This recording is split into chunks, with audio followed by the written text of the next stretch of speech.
Alright guys, been a little bit since I've actually shown off piece of my collection, but I just wanted to kind of catch us up on some pretty nice Hank pickups that I've had over the past few weeks. One is pretty old and it somehow didn't make it to a video. The other two I bought in the more not too distant past. So a card that probably everyone is more familiar with if you watch my channel. This is a really nice card saver. It has a lot of cat hair on it because you know where I live.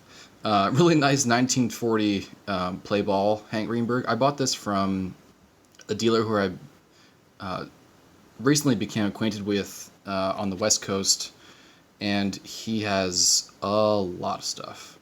And so I figured to kind of begin the relationship and buy, a really nice card.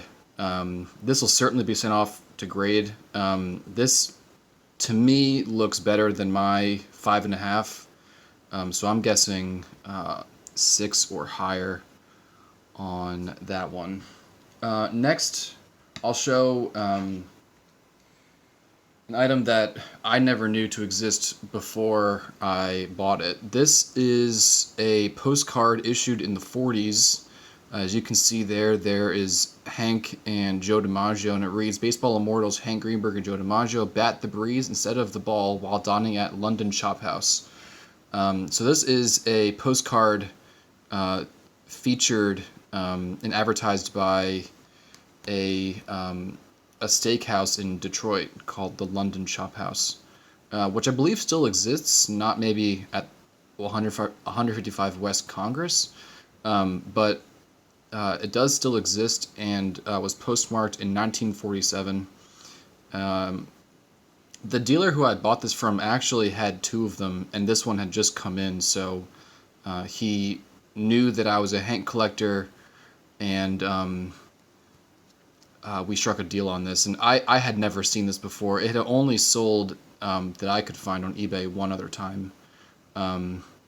So a really, really interesting postcard, and one that I, again, never knew to exist. So very thankful to have picked this up. So thank you, Sean, if you end up ever watching this video. And then finally, 2 weeks ago, I turned 30, which I was not quite ready for maybe, but whoever is. And to celebrate, I bought myself a really cool 1936 Worldwide Gum Greenberg in SGC1. Now, there's a lot of light creasing on the card, some, across the borders, but a lot of it kind of misses his face, which I like a lot. The 1.5 I have has a crease running like right down the middle of the card, like right here. And so I actually bought this from the individual who I got my 1.5 from, and it was, I guess, about, 4 years later. And I paid more for this card than I did the 1.5.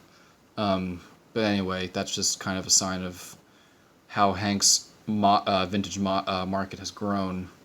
But this is a really, really tough card. Only the 3rd one that I have. And I'm fortunate to have all 3 that I do. And really thrilled with this card. He has a pretty incredible collection. He has like 9 or 10 of these, plus the original Type 1 photo that was used to produce this card. So he really has a pretty fantastic collection of 36 Worldwide Gum Greenberg cards. So that's it for now.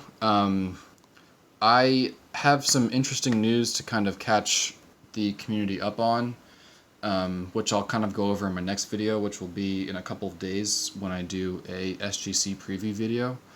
And I'll kind of talk about, what I'm doing in the hobby right now and kind of my personal future. So we'll talk about that then. Have a great week, guys, and we'll talk soon. Bye.